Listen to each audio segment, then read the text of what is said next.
ce soir pour commencer à répondre à vos questions. Ça sera certainement la première partie de la FAQ parce que vous m'avez posé énormément de questions.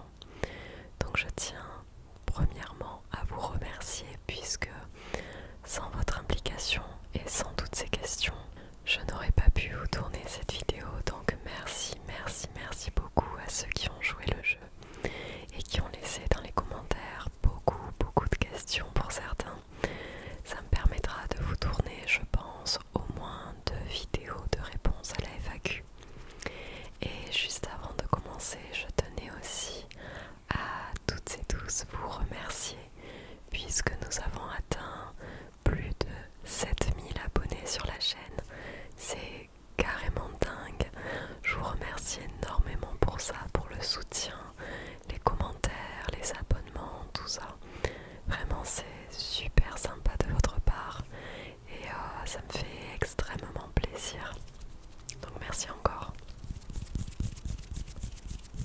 Bien sûr, n'hésitez pas à vous abonner s'il y en a qui écoutent cette vidéo et qui ne sont toujours pas abonnés à la chaîne. Donc on va tout de suite commencer. Je vais commencer... En fait, j'ai essayé de catégoriser vos questions dans 2 grands thèmes. Je vais commencer par les questions qui sont relatives à l'ASMR, à la chaîne. Et ensuite, je vous parlerai un petit peu plus de moi, de mon métier, tout ça. Donc la première question qui m'a été posée, c'était: est-ce que tu envisages de faire des vidéos recettes ASMR un jour? Et si oui, est-ce que tu serais plus sucré ou salé? Donc je regarde à côté parce que j'ai mon ordinateur avec les questions. Oui, pourquoi pas. Faire des vidéos recettes, je vous en ai parlé maintes et maintes fois en vidéo, que je souhaitais me lancer là-dedans parce que c'est vrai que je cuisine pas mal. J'aime beaucoup cuisiner. Le seul problème à ces vidéos-là, c'est qu'en fait, je ne sais pas comment vraiment gérer le son et l'image. Je pourrais éventuellement vous tourner des vidéos dans ma cuisine, mais je pense que du coup le cadrage ne vous montrerait que mes mains. Et il y a certains bruits, certains sons, comme la découpe des légumes, je ne sais pas, des fruits, peu importe. Ça fait beaucoup de bruit, donc c'est tout autant de sons que je dois complètement annuler lors du montage, que je dois baisser. Donc je ne sais pas. En fait, c'est plutôt la manière de les tourner qui me gêne parce qu'après vous tournez des vidéos pendant que je suis en train de cuisiner, sur ça il n'y aurait pas de souci. Donc ça à méditer. Il faut que je cherche encore comment faire et des recettes qui pourraient vous intéresser. Et donc est-ce que je serais plutôt sucré ou salé? Disons que pour cuisiner, je cuisine beaucoup plus salé, mais en termes de goût, je suis très gourmande de sucré. Mais en sucré, je fais des choses qui sont relativement simples, comme des crumbles, des tartes, des cookies, enfin des choses banales finalement. Mais vous n'allez pas me demander de faire un gâteau avec des étages, tout ça, ça serait trop compliqué pour moi. Et puis la plupart des choses que je fais, je suis tout bêtement la recette. La dernière chose que j'ai cuisinée d'ailleurs, c'était des petits pains suisses à la crème pâtissière. C'était super bon. Alors ensuite vous m'avez demandé: est-ce que tu penses faire un calendrier de l'Avent ASMR pour décembre? Ce serait trop cosy à suivre chaque jour. Alors je suis d'accord avec vous que ça serait hyper cosy à suivre. Mais un calendrier de l'Avent ASMR, ça serait une vidéo par jour. Pour moi ça reste archi compliqué de vous tourner une vidéo par jour. D'autant plus que j'ai une prochaine période à l'école qui est très remplie. Je vais avoir beaucoup de travail, donc malheureusement je vous ferai des vidéos sur le thème de Noël. Je vous ferai d'ailleurs une vidéo sur le thème des calendriers de l'Avent que l'on peut personnaliser soi-même pour des proches par exemple. Mais faire vraiment une vidéo par jour style calendrier de l'Avent, je laisse ça à d'autres ASMR artistes qui auraient davantage le temps. Mais très sincèrement, je pense que je pourrais pas le faire. C'est pas que je ne voudrais pas le faire, mais je manque trop de temps. Et j'aurais trop peur que les vidéos en question soient bâclées. Et c'est pas du tout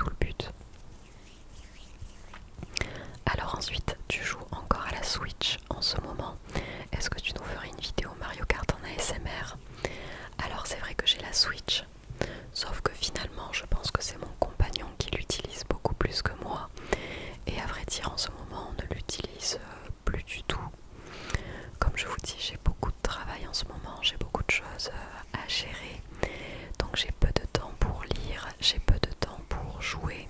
J'ai même très peu de temps pour continuer à suivre les séries que j'ai commencées. Donc est-ce que j'en joue en ce moment? Non. Est-ce que je pourrais vous faire une vidéo Mario Kart en ASMR? Je sais pas si ça vous plairait, très sincèrement, mais pourquoi pas? C'est toujours un plaisir pour moi de jouer à Mario Kart.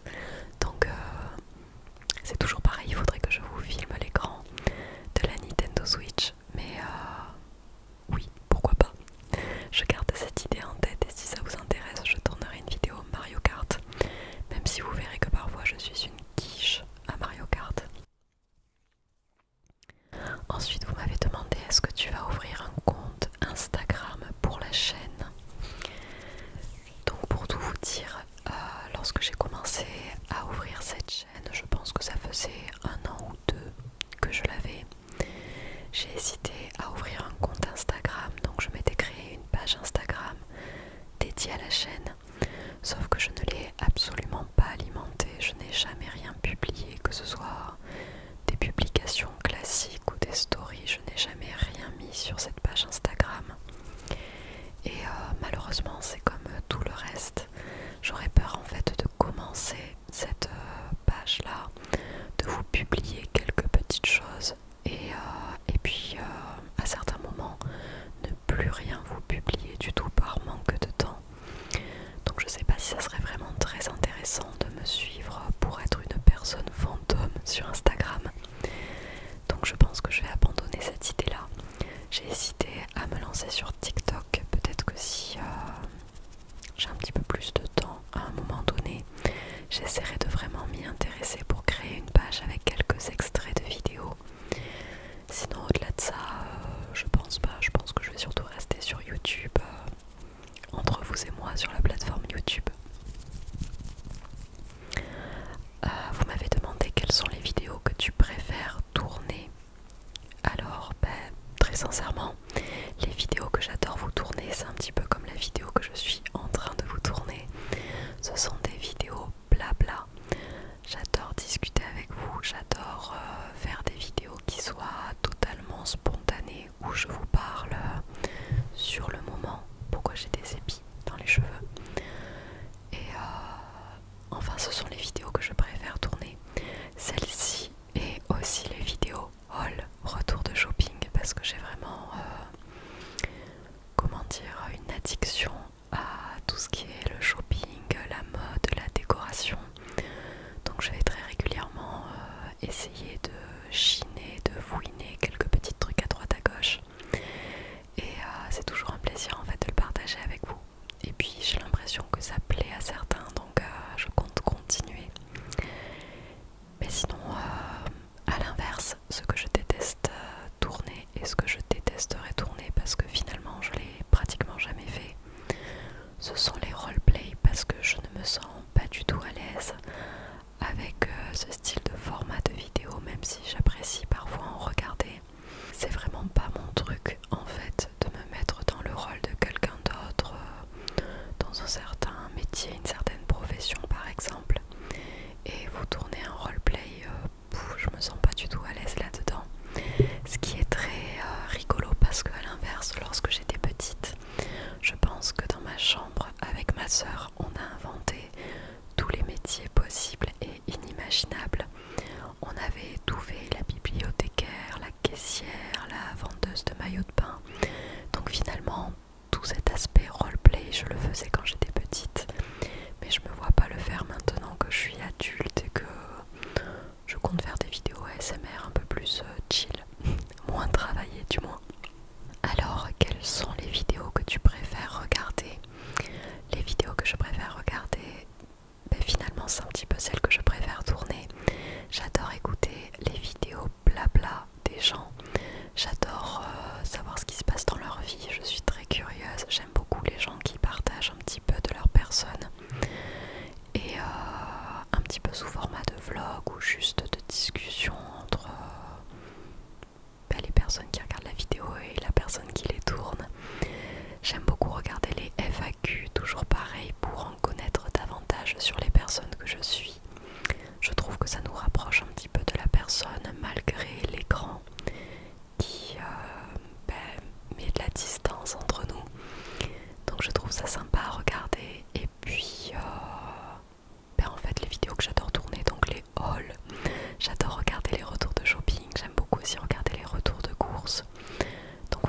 ce style de vidéo là où il y a du blabla, où il y a moins de bruit, moins de déclencheurs et beaucoup plus de discussions.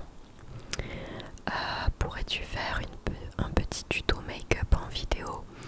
Ben, pas de souci. Après, j'ai récemment changé ma routine make-up. Je vous l'avais montré dans une vidéo, j'ai acheté beaucoup plus de produits bio, de maquillage bio, de cosmétiques plus largement, qui étaient bien mieux notés sur Yuka par exemple, qui avaient des compositions qui soient très naturelles. Mais bien sûr, il n'y a pas de souci. Je pourrais vous tourner une vidéo tuto make-up si ça vous intéresse. Et je vais me le noter dans vos idées de vidéos. Alors, as-tu déjà été ému ou touché par des commentaires sous tes vidéos, positivement ou négativement? Bon, je vais pas vous mentir, j'ai déjà eu de tout niveau commentaires, majoritairement, et franchement la plupart du temps, j'ai des commentaires qui sont ultra positifs, avec un rapport avec vous qui est vraiment sain, et c'est ce que j'apprécie le plus. Ce sont les commentaires que je préfère le plus, évidemment, parce que je trouve que ça me rapproche un petit peu plus de vous. Et surtout, je suis très contente que les vidéos vous plaisent. Vous êtes vraiment adorables dans vos commentaires. Et puis aussi, ça me permet d'avoir un retour par rapport aux vidéos que je vous publie. Parce que finalement, je tourne des vidéos chez moi, je fais le montage, je vous les publie sur YouTube. Mais si je n'ai pas vos commentaires en retour, j'ai pas vraiment d'idée des personnes qui regardent mes vidéos, de vos impressions, qu'elles soient bonnes ou mauvaises. Après, je suis quelqu'un qui ne se vexe pas tant que ça, donc j'accepte vachement la critique. Je cherche même à ce que vous me disiez parfois quand il y a des petits soucis sur certaines vidéos ou des choses que vous avez moins aimées. Par contre, il est vrai que j'ai déjà eu des très mauvais commentaires qui étaient beaucoup dans le jugement et très peu dans le constructif. Et ça, par contre, j'ai beaucoup de mal. Donc je vous cache pas que depuis que j'ai ouvert la chaîne, il y a plus de 4 ans je crois, si vraiment il y a des personnes qui de manière récurrente posent des commentaires méchants juste pour être simplement méchants, il m'est déjà arrivé de devoir bloquer des personnes ou alors les signaler parce que c'était vraiment de la méchanceté qui n'aboutissait à rien de constructif. Mais la plupart du temps j'ai des commentaires qui sont très très positifs, ça reste vraiment très anecdotique ces commentaires négatifs, donc je m'en sors plutôt bien. Alors, consommes-tu toi-même des vidéos ASMR? Oui, j'en regarde beaucoup. Évidemment, j'en regarde le soir quand j'ai du mal à m'endormir, je peux les regarder. Il m'arrive parfois même lorsque je fais de grosses insomnies en pleine nuit de regarder un peu de vidéos ASMR pour me remettre dans le mood du sommeil. Et parfois j'en regarde aussi lorsque je travaille, lorsque je prépare par exemple les cours pour mes élèves. Il m'arrive de mettre mes écouteurs et de laisser tourner une vidéo voilà, pendant que je travaille, parce que ça m'apaise, ça me repose et ça me déconcentre pas non plus. Donc voilà, bien sûr que j'en produis, mais bien sûr que j'en écoute aussi. Alors, as-tu quelques artistes que tu aimes bien? Donc je m'en suis noté quelques-uns. En ce moment, j'écoute énormément ASMR Lina, Liyna. J'adore ses vidéos, j'adore son chuchotement, c'est quelque chose qui est des vidéos qui sont pas forcément ultra travaillées, mais moi c'est ce que je préfère écouter. Ses vidéos sont très spontanées, elle fait beaucoup de retours de course et j'adore l'écouter. Et pour le coup, elle a un chuchotement qui me plonge dans le sommeil en 5 minutes quoi. Après il y a Fio ASMR, Fio ASMR, que j'adore, que je regarde encore régulièrement. J'adore ses vidéos blabla, j'adore voir un petit peu ce qui se passe dans sa vie, donc je l'écoute. Ça fait déjà depuis un petit moment que je la suis et que j'écoute régulièrement ses vidéos. Et son accent me relaxe énormément quand elle chuchote. Après il y a Robert Tom ASMR qui est quand même assez connu. Robert Tom ASMR, j'adore juste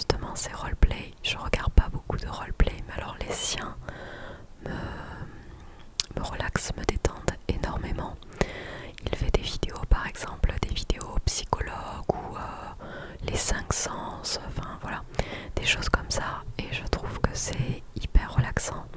J'aime beaucoup ces vidéos et beaucoup ces chuchotements, et j'aime le fait qu'il soit assez dynamique dans ces vidéos.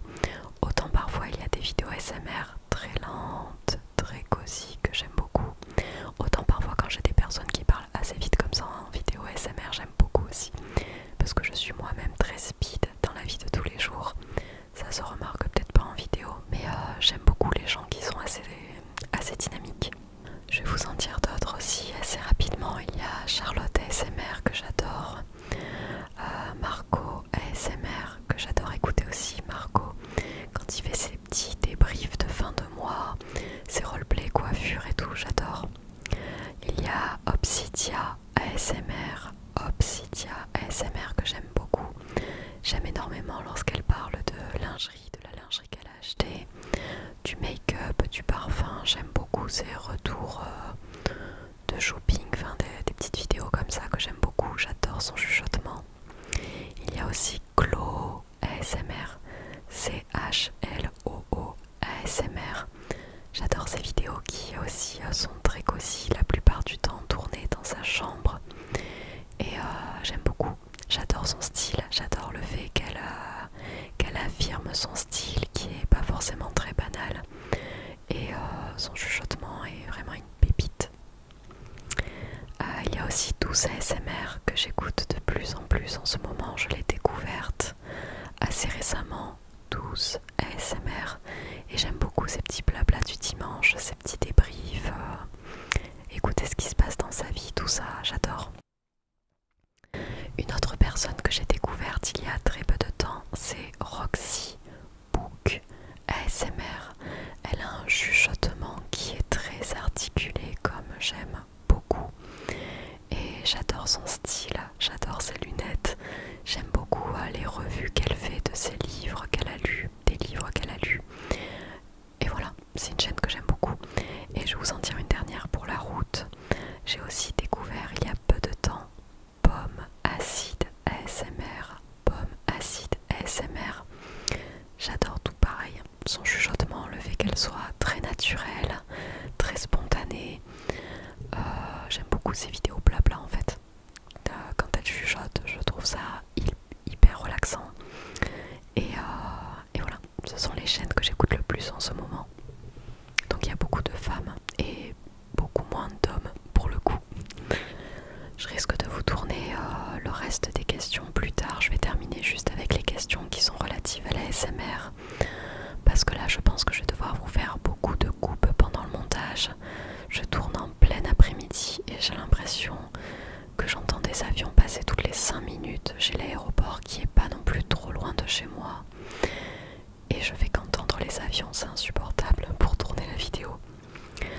Donc ensuite vous m'avez demandé est-ce que tu penses que la ASMR se regarde à n'importe quel âge, par exemple à 40 ans, 50 ans, 60 ans, etc. Eh bien je vous dirais que évidemment ça se regarde à tout âge. Si on a la possibilité d'être sur les plateformes comme YouTube et qu'on est sensible à la ASMR et qu'on voit que ces vidéos nous procurent de la détente, de la sérénité, du bien, franchement je vois pas pourquoi on pourrait s'en priver. Et puis peu importe l'âge, moi ça me dérange absolument pas que je sois regardée par des personnes qui éventuellement ont entre 15 ans ou entre 60 ans.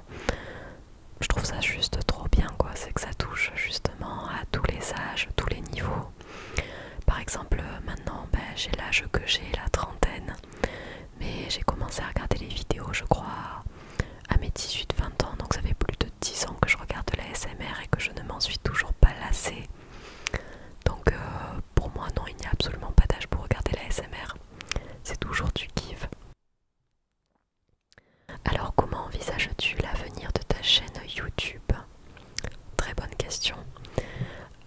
Très sincèrement je pensais pas tenir la chaîne autant de temps.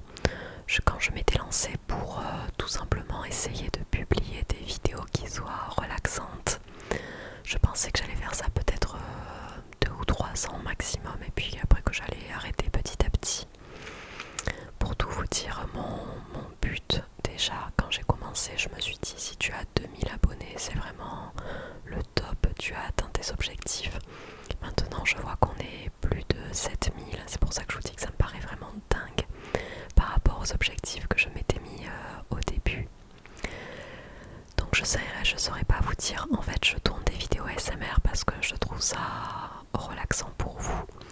aussi relaxant pour moi.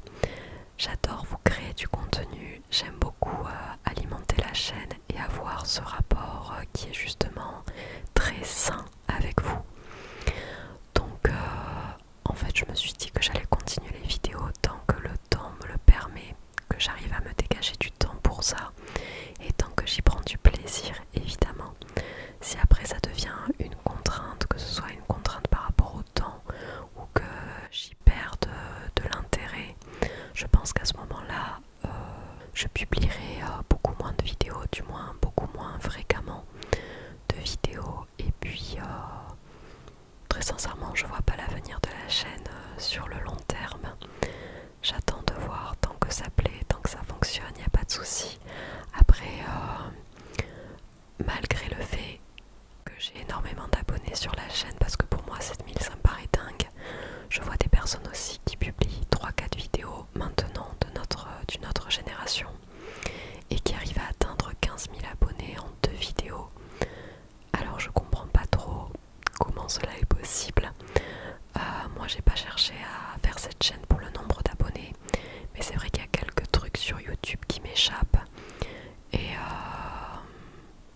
donc je sais pas, tant que l'intérêt y est, que ça me plaît toujours autant de tourner des vidéos, je garderai la chaîne et je continuerai à la faire évoluer comme je peux.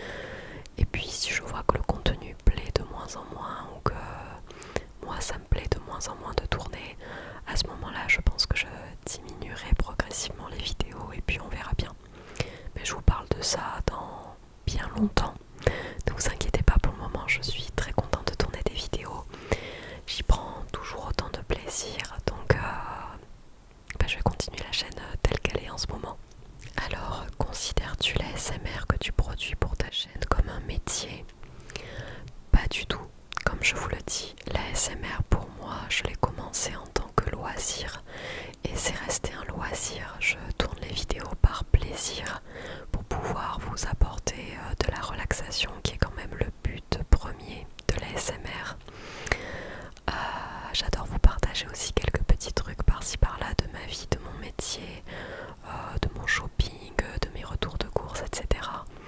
Donc je continue la chaîne dans ce sens-là. Par contre, je le prends absolument pas pour un travail. Je fais très bien la distinction entre ma vie privée, mon métier, ma vie professionnelle et l'ASMR qui est pour moi un hobby, un loisir. Donc non, je le prends pas du tout comme un métier. Vous m'avez aussi demandé si je pourrais envisager de vivre de l'ASMR un jour. Alors là, pas du tout non plus. J'adore mon métier de professeur des écoles, donc j'adore ma vie en dehors de l'ASMR. C'est ce qui fait, je pense aussi, que j'ai atteint un bon équilibre entre ce loisir-là, la plateforme YouTube et puis ma vie privée. Donc je pense que même en fait, je sais pas quelle idée vous faites des vidéos, mais je peux vous assurer que YouTube rémunère que très peu pour tout le travail engagé sur les vidéos. Par exemple, sans vous mentir, je pense que moi je fais moins de 80 € en moyenne par mois et encore je ne perçois pas d'argent tous les mois. Je suis totalement transparente avec vous, donc on ne peut pas vivre avec 80 € par mois, on s'entend bien, donc c'est impossible pour moi de le prendre comme un métier. Après je comprends que des personnes qui justement détiennent beaucoup d'abonnés et produisent beaucoup de vidéos très régulièrement puissent se permettre de le considérer comme une sorte de métier. Pour ma part, ça a commencé en étant un loisir et ça restera un loisir. J'ai ma vie professionnelle qui m'épanouit vraiment très bien dans ma vie de tous les jours, donc je le considère pas du tout comme un métier, même s'il y a du travail, du montage, que c'est beaucoup d'heures passées, mine de rien, à travailler sur les vidéos, à travailler sur le son, sur l'image. Pour moi ça fait partie du jeu, du loisir quoi, donc je le considère pas du tout comme un métier. Comment as-tu découvert l'ASMR et quel ASMR artiste te fait frissonner? Donc pour les chaînes, je vous en ai déjà donné pas mal.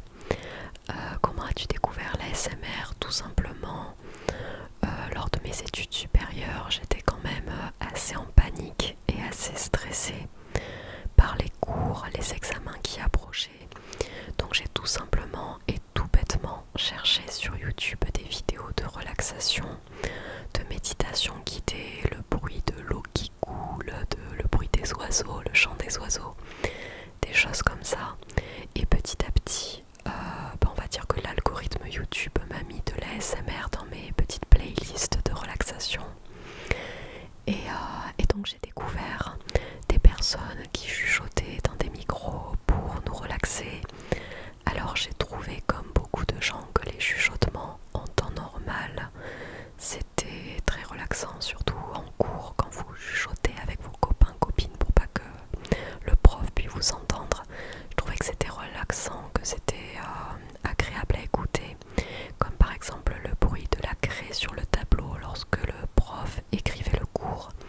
Ça fait partie des bruits que j'ai trouvé hyper relaxants et j'ai vu que des gens en faisaient des vidéos. Alors je vais pas vous cacher qu'au tout début je me suis dit mais qu'est-ce que c'est que ce truc? Je les ai trouvés complètement zinzin les gens qui faisaient ça. J'ai trouvé ça trop bizarre et j'ai pas accroché du tout. Et puis je suis tombée sur la chaîne de Gentle Whispering comme beaucoup de gens, et en français sur ASMR Kali. Et là j'ai eu la révélation. J'ai dit oh, mais en fait on peut écouter du contenu YouTube sans que ce soit une voix parlée. Et vous voyez comment j'ai évolué. Maintenant c'est plutôt l'inverse. J'ai du mal à écouter des personnes qui font des hauls, des retours de shopping, des blabla sur leur vie ou sur des sujets dans des vidéos classiques, parce que à l'inverse de l'ASMR, je trouve que justement ces personnes-là parlent très fort dans le micro, que parfois ça sature un peu le micro et ça devient très désagréable à écouter. Par exemple, ça me fait penser que j'avais un ancien compagnon qui écoutait beaucoup Squeezie dans les débuts de Squeezie, et il était toujours en train de hurler dans ses vidéos et je trouvais ça hyper désagréable à écouter. Donc j'étais obligée même de baisser le son des vidéos.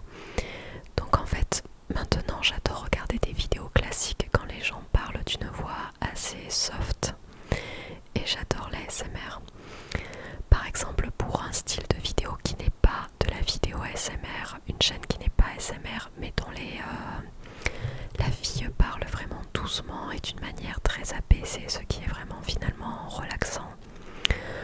C'est la chaîne qui s'appelait à l'époque The World of Sisters, et maintenant je crois que c'est... je sais plus du tout. Je sais plus, c'était deux sœurs qui s'étaient donné des surnoms et qui faisaient des vidéos un petit peu de tout. Peut-être que si vous écrivez sur YouTube The World of Sisters, vous allez tomber sur sa chaîne actuelle qui a changé de nom.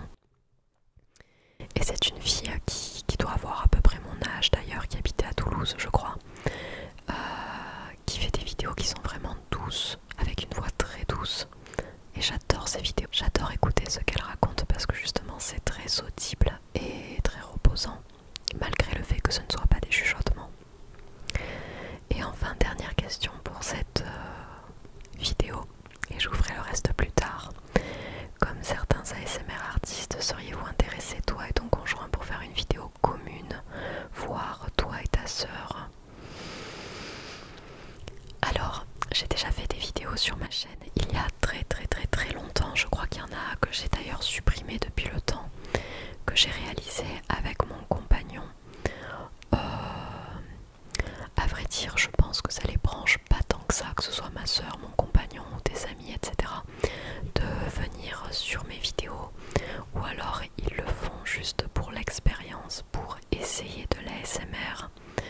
Mais par contre, si je vous le fais, je vous le ferai avec un visage caché, parce que je compte préserver mes proches et eux comptent se préserver de la plateforme YouTube. Ils ne veulent absolument pas s'exposer. Mais juste pour l'expérience, éventuellement, je pourrais, si ça vous intéresse, vous sortir une vidéo avec mon compagnon ou une vidéo avec ma soeur. Mais je vous dis, ça serait avec des plans de caméra qui prennent le micro et la bouche, justement comme ce que fait ASMR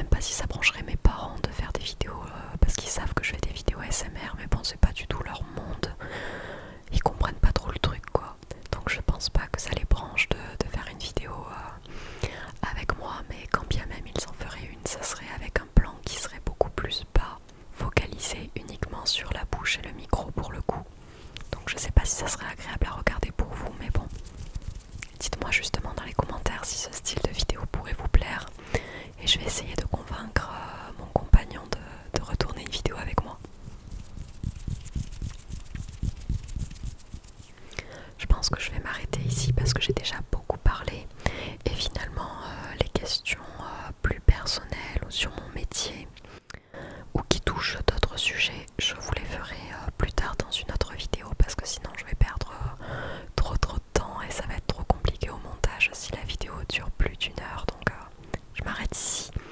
Mais je vous promets que la suite arrive bientôt. Et d'ailleurs, comme je n'aurai toujours pas fini de tourner les vidéos FAQ, s'il y a d'autres questions qui vous viennent en tête, n'hésitez pas à me les mettre en commentaire. Je me les noterai, comme ça je pourrai y répondre dans les autres vidéos. Voilà.